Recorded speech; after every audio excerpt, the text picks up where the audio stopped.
The suffocating darkness pressed in, a familiar, unwelcome blanket.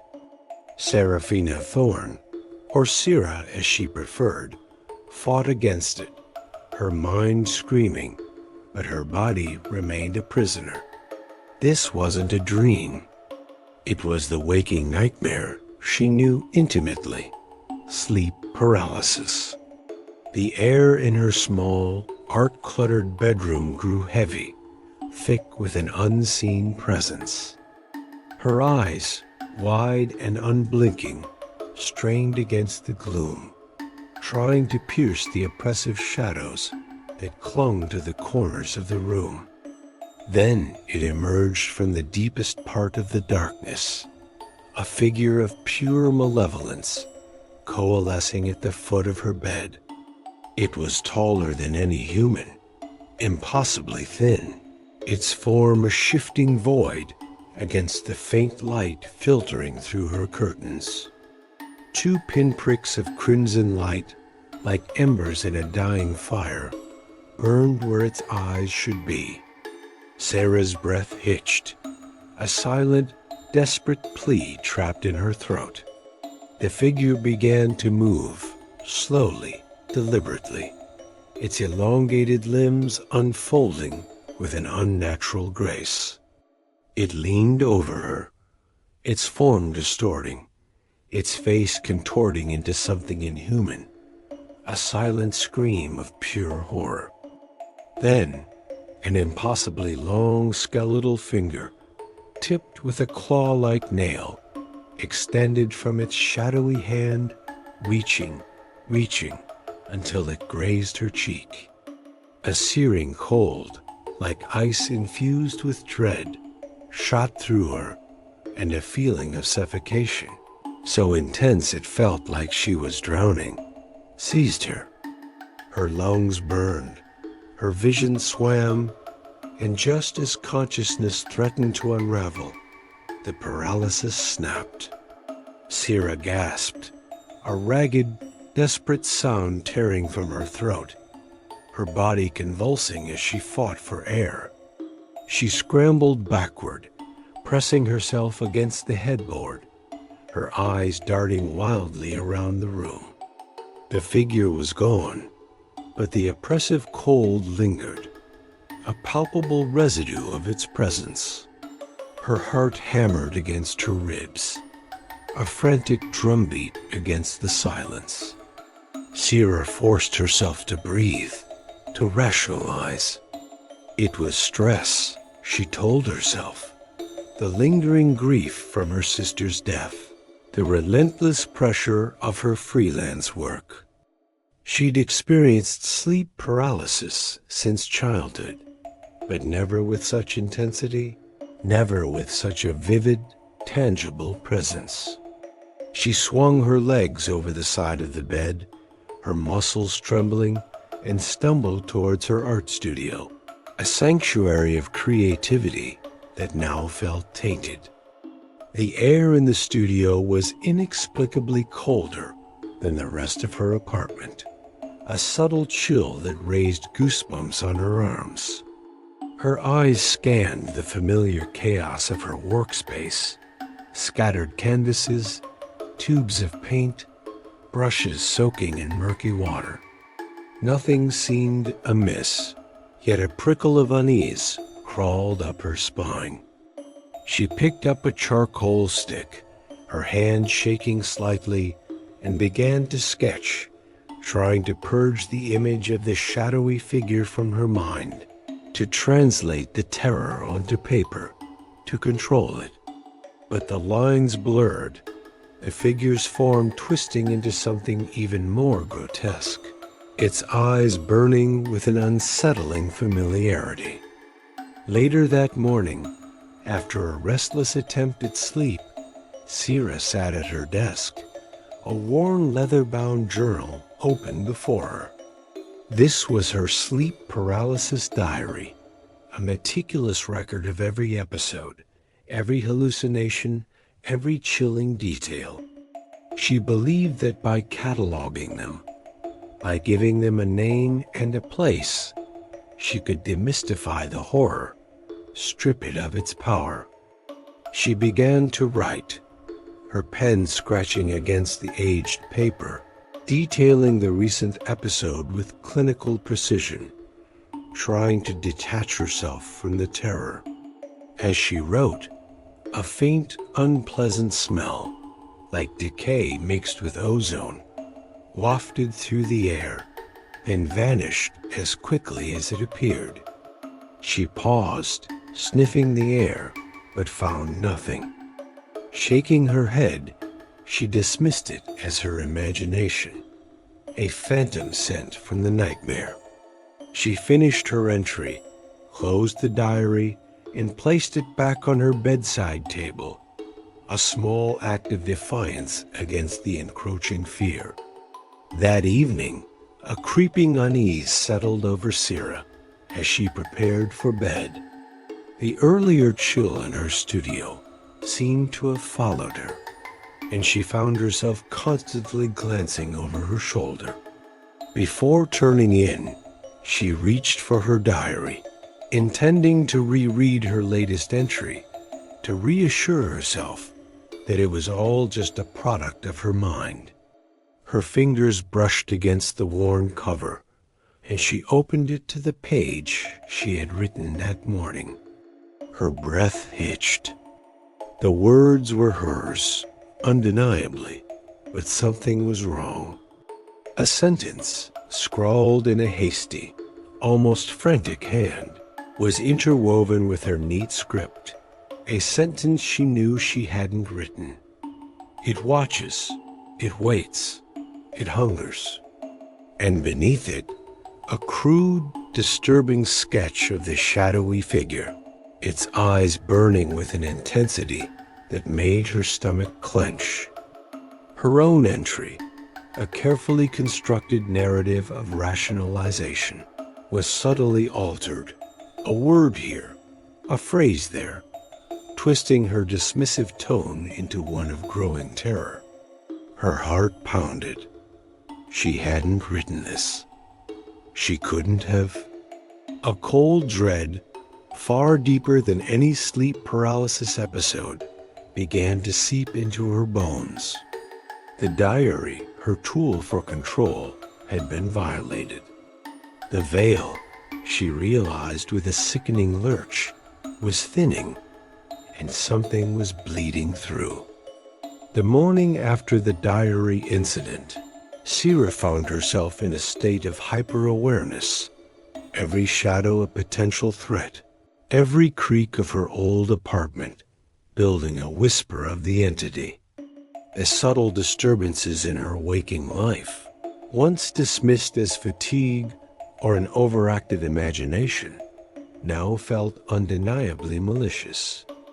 Her art studio, usually a haven of creative chaos, had become a stage for unsettling phenomena. She found her paintbrushes meticulously arranged into a grotesque skeletal hand on her palette, a chilling echo of the entity's touch. A half-finished canvas, depicting a serene landscape, was marred by a single dark, swirling vortex in its center, as if painted by an unseen hand. These were not mere rearrangements. They were deliberate acts of violation, designed to unnerve. She heard distinct, disembodied whispers, not just calling her name, but forming coherent, deeply personal threats that targeted her deepest insecurities, accusations about her sister's death, and mocking reminders of her past failures. The air around her would suddenly drop several degrees, a localized chill that made her teeth chatter, even as the rest of the apartment remained warm. Desperate for answers that didn't involve her own unraveling sanity, Sira decided to seek professional help, but with a new approach. Instead of downplaying her experiences, she presented them with a chilling honesty, detailing the sleep paralysis, the waking disturbances, and the terrifying diary incident. To her surprise, the doctors at the renowned sleep clinic, instead of dismissing her as delusional, listened with an unnerving attentiveness. Dr. Aries Thorne, a leading researcher in parasomnias, proposed a radical experimental treatment, a prolonged, controlled sleep state induced by a new, highly advanced neurosedative. He explained it as a way to reset her sleep cycles and brain activity, to break the patterns that allowed the sleep paralysis to manifest. The clinic, a sleek, sterile facility that felt more like a high-tech prison than a place of healing, promised a complete cure. Sira, exhausted and terrified, clung to this glimmer of hope, despite the unsettling feeling that something was not quite right about the doctor's intense gaze or the clinic's almost too perfect facade. Before committing to the treatment, Sarah attempted to record the disturbances in her studio with a high-definition camera, hoping for concrete proof. She set it up to record continuously, focusing on the areas where the most unsettling events occurred. Upon reviewing the footage, her blood ran cold. The initial frames showed her studio as she left it, but then brief, distorted flashes of the entity moved rapidly within the frame, too fast to be clearly seen, but undeniably there. In one terrifying instance, the entity seemed to appear directly in front of the camera, its face obscured by static and pixelation, but its malevolence palpable, its crimson eyes burning through the digital noise. The footage would then revert to normal, leaving no trace of the anomaly. This was not static. This was a deliberate obfuscation, a digital haunting. The recordings, instead of providing comfort, intensified her paranoia, confirming that the entity was not only real, but capable of manipulating technology, further eroding her sense of safety and pushing her closer to accepting the experimental treatment. Sira's isolation deepened. Her few friends, when she tentatively tried to explain her experiences, offered well-meaning but ultimately dismissive advice, attributing it to stress or overwork. The more she tried to articulate the horror, the more she saw pity and concern in their eyes, not understanding. She became hesitant to share anything, fearing judgment or being labeled delusional. The patterns in the waking phenomena became undeniable, mirroring the details of her sleep paralysis hallucinations. The same chilling whisper, the same oppressive feeling, the same sense of being watched. Her art, once a source of solace, began to reflect her growing terror, with shadowy figures and distorted faces appearing in her illustrations, almost as if she was unconsciously drawing what she was experiencing, or perhaps as if the entity was guiding her hand. This chapter concludes with Sira making the fateful decision to undergo the experimental sleep treatment, a desperate gamble against a terror that was consuming her waking and sleeping worlds. The sterile, almost clinical silence of the sleep clinic was a stark contrast to the chaotic symphony of fear that had become Sira's life. The experimental treatment, a cocktail of neurosedatives and brainwave manipulators, had begun. She was placed in a soundproof, light-controlled room, hooked up to an array of monitors, her body lulled into a deep, controlled sleep. But the entity, it seemed, was not so easily fooled. Her sleep paralysis episodes, instead of diminishing, became more frequent, more aggressive, and terrifyingly real. During one particularly harrowing session, the shadowy figure didn't just watch. It lunged. Sierra felt the crushing weight of it on her chest, the icy grip of its elongated fingers around her wrists. She was dragged, not just in her mind, but physically, across the cold, hard floor of the clinic room, her body scraping against the polished linoleum. The monitors flatlined, then spiked erratically, a silent scream of her terror. When the nurses rushed in, alerted by the sudden fluctuations, they found Sierra thrashing, tangled in wires, her skin raw where it had dragged across the floor, but no sign of an intruder. They attributed it to a severe reaction to the sedative, a vivid hallucination, but Sierra knew. The physical marks were undeniable, the lines between hallucination and reality. The nurse's rationalization highlights Sierra's isolation and the sinister nature of the clinic, which is secretly allowing the entity stronger access. The shadowy figure from her nightmares now appeared closer, more defined, its features occasionally coalescing into something almost recognizable, a twisted parody of a human face. Its presence lingered even after she woke from the controlled sleep, leaving a palpable coldness that permeated the clinic room, a lingering scent of decay that made the sterile air feel putrid. Desperate for answers beyond the clinic's increasingly suspicious explanations, Sierra began to secretly research paranormal phenomena on the clinic's restricted network, using her limited access to medical journals and obscure forums.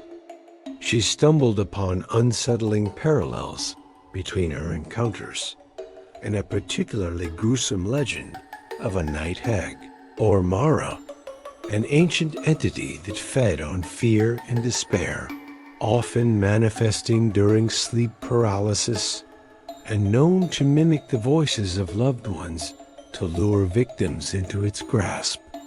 The legend spoke of physical marks left on victims, of pets dying mysteriously in its presence. A cold dread settled in her stomach. This wasn't just a medical condition. It was a malevolent entity, and it was real. The entity's mimicry of voices became more frequent, more insidious. She heard her deceased sister's voice, clear as day, whispering her name from the empty hallway, urging her to open the locked doors of her clinic room, promising freedom.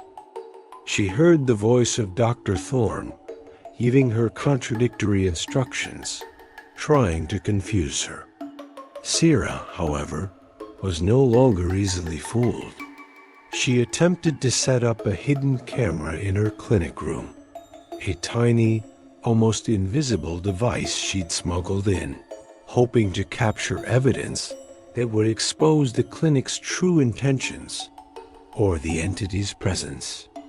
But the recordings were always distorted, showing only static or inexplicable glitches when the disturbances occurred, as if the entity was aware of her attempts, mocking her. The entity was adapting, learning, and its malevolence was growing. Then came the ultimate violation. Sierra had managed to sneak her beloved cat, Luna, into the clinic, a small comfort in her terrifying new reality. One morning, after a particularly violent sleep paralysis episode where she felt the entity's cold, skeletal fingers around Luna's throat, Sierra woke to find Luna lifeless beside her, her small body cold and stiff. There were no visible marks, no signs of struggle, just a profound stillness. A single crimson paw print, almost invisible, was pressed into the white sheet beside Luna's head. Sierra's scream was silent, swallowed by the soundproof walls of her room. The clinic staff, when they finally discovered Luna, attributed it to a sudden, unexplained illness, offering condolences that felt hollow and insincere. But Sira knew. The entity had taken Luna, a deliberate act of cruelty, a message. It was no longer content with tormenting her mind. It was reaching into her physical world, taking what she loved. The death of her innocent pet, a creature she had sworn to protect, shattered her last vestiges of emotional resilience, isolating her further and making her question her sanity more profoundly than ever before. The veil had not just thinned. It had been ripped apart, and the horrors of her nightmares were now undeniably real, bleeding into her waking life with devastating consequences. The death of Luna, her beloved cat, was the final brutal blow that shattered Sira's remaining defenses. The sterile walls of the clinic, once a symbol of hope, now felt like the confines of a cage, a place where the entity had free rein to torment her, even in her waking hours. The line between Sira's sleep and waking life blurred almost completely, a terrifying, seamless transition between nightmare and reality.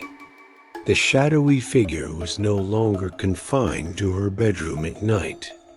She saw it in reflections, a fleeting distortion in the polished chrome of a medical instrument, a ripple in the glass of a water pitcher. It lurked in the corner of her eye during the day, a dark smudge against the white walls, vanishing the moment she turned her head. She felt its presence in public spaces, a sudden oppressive weight in the clinic's cafeteria, a chilling breath on her neck in the deserted hallway. The subtle occurrences became overtly hostile. Objects in her room were not just rearranged, but actively moved or broken. A glass of water shattering on the floor, a book flung from its shelf. The disembodied whispers, once insidious, now turned into guttural growls or distorted voices that seemed to emanate from within the very walls of her room, mocking her grief, celebrating Luna's demise. Sira's art, once a desperate attempt to communicate with or understand the entity, now seemed to fuel its presence. The more she sketched its terrifying form, the more vivid and menacing it became, almost as if her charcoal and paint were giving it substance. She found herself experiencing microsleeps during the day, brief, involuntary slips into a state of paralysis, where she would see the figure in broad daylight, its crimson eyes burning into her from across the room, its skeletal fingers reaching for her. These were not just moments of exhaustion. They were deliberate attacks, designed to erode her sense of reality and control. One such microsleep occurred while she was being driven home from the clinic for a brief respite, a concession from Dr. Thorne, who believed a change of scenery might help. The world around her dissolved into the familiar oppressive darkness, and the shadowy figure materialized in the passenger seat beside her, its form momentarily solidifying, its eyes fixed on her with an unnerving intensity. Sira's foot, still on the accelerator, pressed down, and the car swerved violently, narrowly missing an oncoming truck. The screech of tires, the blare of a horn, and the sudden jolt of impact snapped her back to reality. Heart pounding, hands gripping the steering wheel, the phantom image of the entity still burned into her retinas. The entity had brought the horror into the mundane, making it inescapable. The entity also began to leave physical marks on Sira, undeniable proof of its malevolence. After a particularly violent sleep paralysis episode where she felt invisible claws raking her arm, a long, angry bruise, shaped eerily like a claw mark, appeared on her forearm. Another time, after waking from a nightmare where the entity had whispered directly into her ear, a faint, almost imperceptible scratch appeared behind her earlobe. These marks, visible to others, yet dismissed by the clinic staff as self-inflicted or stress-related, further isolated Sira, making her feel like she was losing her mind, trapped in a reality no one else could see. She started wearing long sleeves, even in the warmth of her apartment, to hide the evidence of her torment. Desperate and with nowhere else to turn, Sira, during a brief, unsupervised moment with a clinic computer, stumbled upon an obscure online forum dedicated to sleep paralysis and paranormal phenomena. There, she found a post from someone named Alex, detailing experiences eerily similar to her own, not just the sleep paralysis, but the waking disturbances, the physical marks, even the sense of being watched. Alex's post spoke of ancient entities, psychic imprints, and a battle against forces beyond human comprehension. It was a lifeline, a glimmer of hope in this suffocating darkness. Sira reached out, a desperate plea for help, not knowing if Alex was another manifestation of her torment or a genuine ally.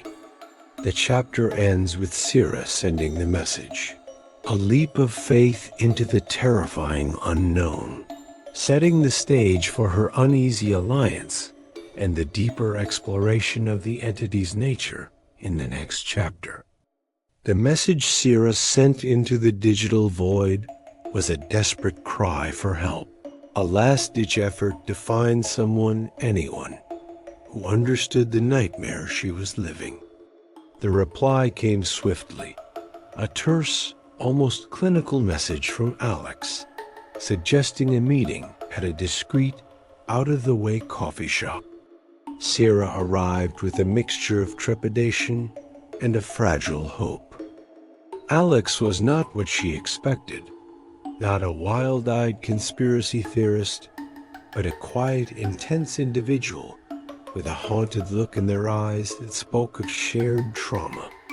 Alex listened patiently as Sira recounted her escalating horrors, the diary's violation, Luna's death, the car accident, the physical marks. When Sarah finished, Alex simply nodded, a grim understanding etched on their face. They revealed their own past, a horrifying encounter with a similar entity that had left them scarred, physically and psychologically, but also with a profound, albeit terrifying, knowledge of these forces. Alex introduced Sira to the concept of psychic imprints, energy transference, and a specific type of entity that feeds on fear and vulnerability, often manifesting through sleep paralysis. They suggested that Sira's recent trauma, particularly her sister's death, had made her particularly susceptible, acting as an open wound for this entity to exploit. Together, they delved deeper into the lore, poring over Alex's collection of ancient texts, forgotten grimoires, and cryptic online archives. They learned that the entity was not merely a passive observer, but actively sought to drain its victims, siphoning off their fear, despair, and life force. Its ultimate goal, Alex theorized, was to fully manifest in the physical world, to cross the veil completely And Sira, with her heightened sensitivity and artistic ability, was the perfect conduit. Sira realized with a sickening lurch that her art, which had become increasingly dark and focused on the entity, might be inadvertently strengthening its connection to her. Each stroke of her brush a tether, each terrifying image a beacon. The entity was feeding on her creativity, twisting her solace into a weapon against her. Desperate to sever the connection, or at least weaken the entity's hold, Alex proposed a ritual, a complex amalgamation of ancient protective rites and modern energy manipulation techniques. It was risky, Alex warned, but it was their only chance. Sira, with nothing left to lose, agreed. They prepared in Sira's art studio, now cleansed and adorned with protective symbols and wards. The air crackled with anticipation, a strange mix of hope and dread. As the ritual began, Alex chanted in a low, rhythmic voice, while Sira focused her will, visualizing a barrier forming around her, pushing the entity back. The studio grew cold, the shadows deepening, twisting into grotesque shapes. The whispers returned, louder, more insistent, trying to break her concentration.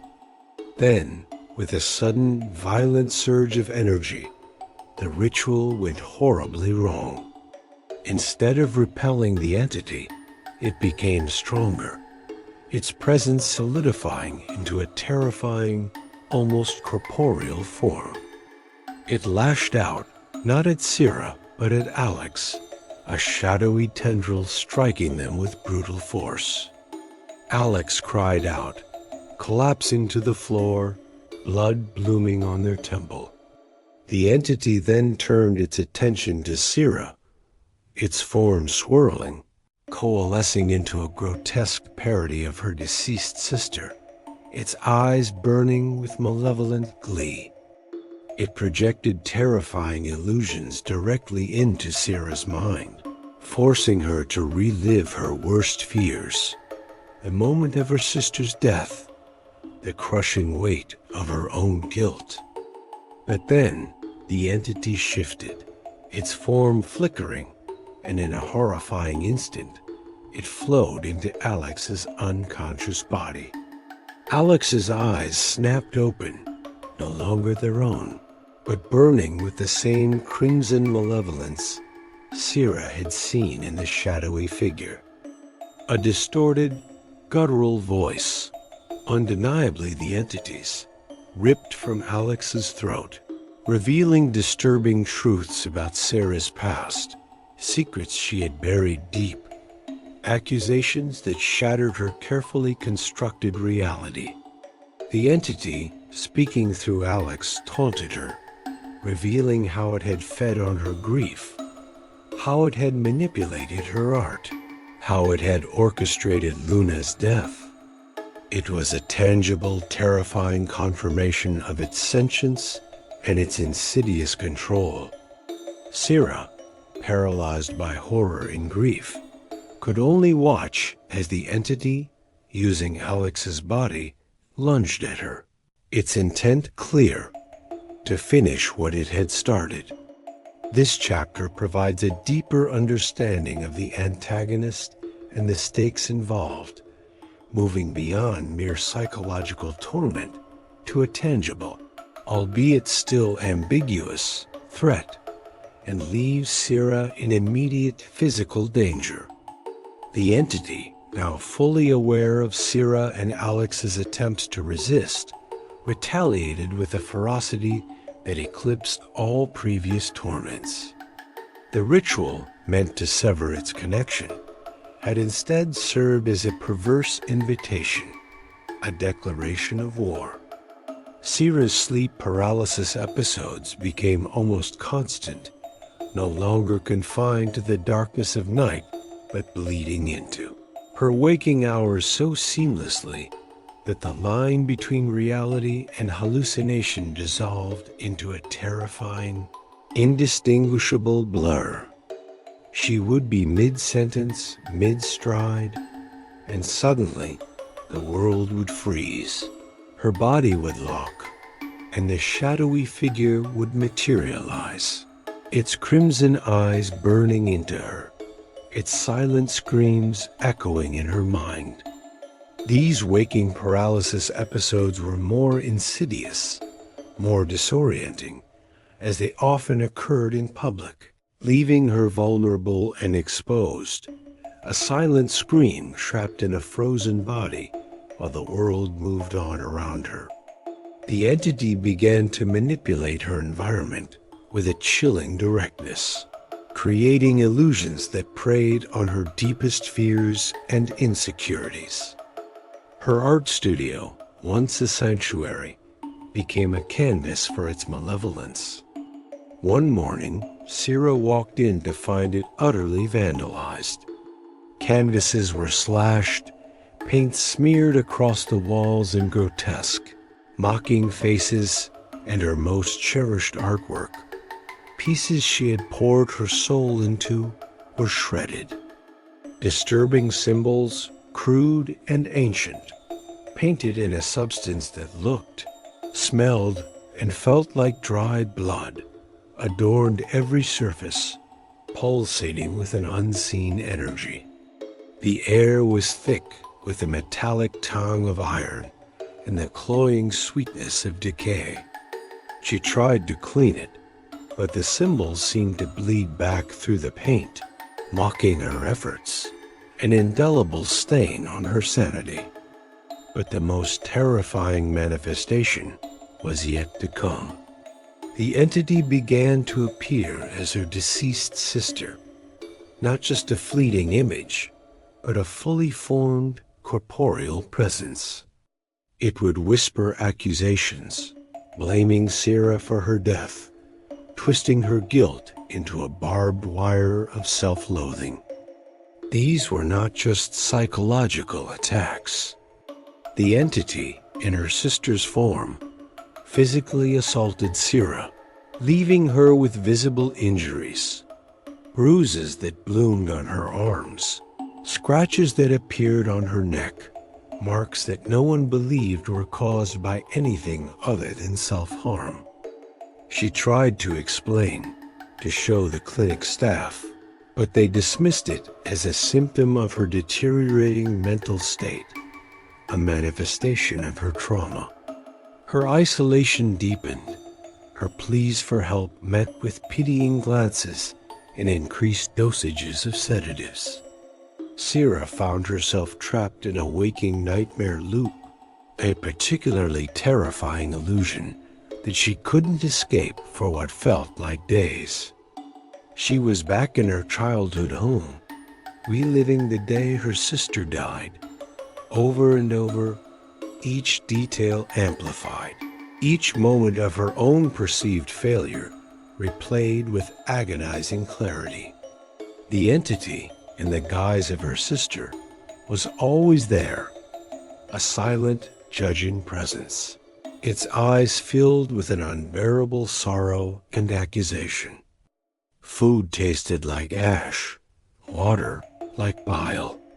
Sleep offered no escape, only deeper dives into the same torment. The world outside the loop became a hazy, distant memory, her grip on reality tenuous at best. In her extreme state of paranoia and sleep deprivation, the lines between the loop and reality blurred completely. One evening, convinced that the entity was manifesting as a shadow in her apartment hallway, she lunged, mistaking a coat rack for the malevolent figure. She crashed through the glass of her front door, a shower of shards, a searing pain in her arm. The near-fatal accident, a consequence of her own mind's unraveling, was a stark, brutal reminder that the illusions were not just tormenting her. They were actively endangering her life. This chapter is the climax of Sira's psychological breakdown, where the entity pushes her to the absolute brink of insanity, making her question her own identity, her sanity, and the very fabric of her existence. Sira lay amidst the shattered glass and splintered wood of her front door, the searing pain in her arm, a stark, undeniable reality amidst the swirling chaos of her mind. The entity, in its cruel mimicry of her sister, stood over her, its eyes burning with triumph. But something had shifted. The physical pain, the undeniable proof of the entity's tangible presence, cut through the haze of paranoia and sleep deprivation.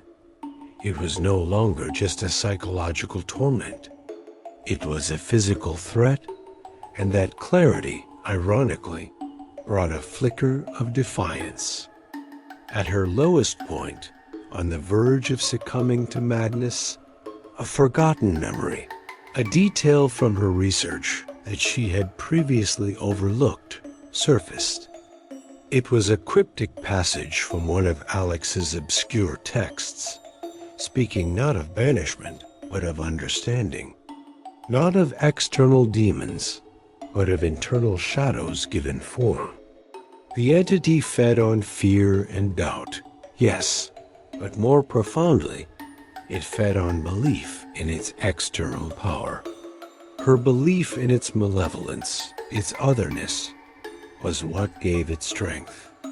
Then, the twist was revealed, not by an external voice, but by an internal, agonizing realization. The entity was not an external demon, not a night hag or a Mara. It was a manifestation of her own repressed trauma and guilt, amplified by her sleep paralysis, given monstrous form by her fear and her art. Her sister's death, the unspoken blame she carried, the grief she had never truly processed, these were the raw materials from which the entity had been forged. The confrontation with the entity was not just mental. It had terrifying physical repercussions. As Sira fought back, not with physical blows, but with a fierce internal assertion of will, the entity lashed out. It manifested in a truly monstrous, grotesque form, a physical embodiment of her deepest fears, a swirling vortex of shadow and teeth, eyes that were pools of her own self-loathing, limbs that were twisted versions of her sister's. Each act of defiance from Sira caused the entity immense pain, but it retaliated, sending searing waves of agony through her, manifesting as phantom burns and crushing weights on her chest, mirroring the physical assaults it had inflicted throughout her ordeal. Suddenly, Alex, battered and bruised from the ritual in Chapter 5, burst into the apartment, a makeshift bandage around their head.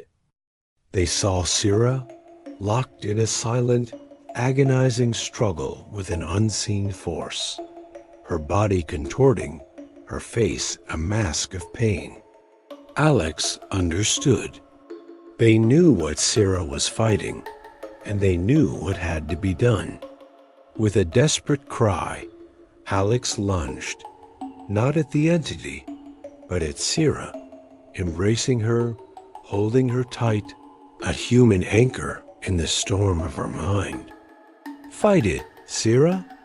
It's you. Fight yourself." Alex's voice was a raw, desperate plea, a lifeline. As the entity lashed out, attempting to tear Alex away, they held on, their grip unwavering. "I'll hold it here. You break free." Alex's sacrifice was not one of death, but of profound vulnerability, offering themselves as a shield, a conduit for Sira's focus, absorbing some of the entity's retaliatory force, their body trembling under the strain. This act of selfless love and unwavering belief gave Sarah the final crucial push she needed. Sarah used her art, not as a weapon of fear, but as a tool of defiance. In her mind's eye, she began to paint over the grotesque image of the entity, transforming its twisted features into something beautiful, something whole, something hers. She envisioned her sister not as a source of guilt, but as a loving memory, a source of strength. She asserted control over her own perception, painting a new reality, a new narrative for her trauma. The entity shrieked, a sound that tore at the fabric of reality, as its monstrous form began to unravel, dissolving into wisps of shadow and smoke. The physical pain subsided, the phantom burns fading. Sarah had found a way to break the entity's hold, not by destroying it, but by confronting the source of her initial trauma, by accepting her grief, and by forgiving herself. This was the turning point where Sarah began to fight back effectively, even if the victory was not yet assured, for the scars of such a battle would undoubtedly linger. The silence that followed the entity's dissolution was not one of peace, but of a profound, echoing emptiness. Sarah lay on the floor, Alex still holding her, their bodies trembling from the psychic and physical strain. The apartment, though no longer defiled by blood-like symbols or the stench of decay, felt hollowed out, as if a vital part of its essence had been ripped away. Sarah emerged from her ordeal, forever changed. The entity was either banished, significantly weakened, or she had learned to control her perception of it, effectively neutralizing its power. The ambiguity of whether the entity was real or a psychological manifestation remained, a lingering question mark in the aftermath of her psychological war. She looked at Alex, their face pale and drawn, a fresh bruise blooming on their temple where the entity had struck. Their shared ordeal had forged a bond between them, a silent understanding that transcended words. Their relationship, born of shared terror, was now strengthened, irrevocably altered by the crucible of their battle. Sarah might still experience sleep paralysis, but now she faced it with a newfound understanding and resilience. The shadowy figure still appeared, sometimes, in the liminal space between waking and sleeping, but its power over her was broken. She no longer saw a malevolent demon, but a distorted reflection of her own past, a reminder of the darkness she had overcome. She even found herself using these experiences as a source of inspiration for her art, transforming her trauma into something powerful, something beautiful. Her illustrations, once filled with fear, now depicted figures of strength emerging from shadows, eyes that held both pain and profound understanding. She had won the battle, but the scars of her psychological war were etched deep within her, a permanent reminder of the veil that had thinned. The final scene leaves the reader with a sense of lingering unease, a reminder that some nightmares, even if conquered, leave an indelible mark. Sarah, now a successful artist, her work lauded for its raw emotional depth, stands before a new canvas. She dips her brush into black paint, her hand steady. As she begins to paint, a faint whisper, almost imperceptible, brushes against her ear, a familiar chilling sound. She pauses, her hand hovering over the canvas. A fleeting shadow, darker than the deepest black, dances in her peripheral vision, just beyond the edge of her sight. She turns her head, but it's gone. A faint, unpleasant smell, like ozone in decay, lingers in the air, then dissipates. Sira smiles, a slow, knowing smile that doesn't quite reach her eyes. She dips her brush again, this time into a vibrant crimson, and begins to paint. The ending is ambiguous, with Sira's sanity still in question, leaving the reader to wonder if she truly won, or if she's simply living in a new, self-created delusion, a master of her own nightmares, or still a puppet on their strings. The final image is of her painting, a single, crimson paw print appearing on the canvas, a subtle, chilling callback to Luna's death, leaving the reader with a final, unsettling question.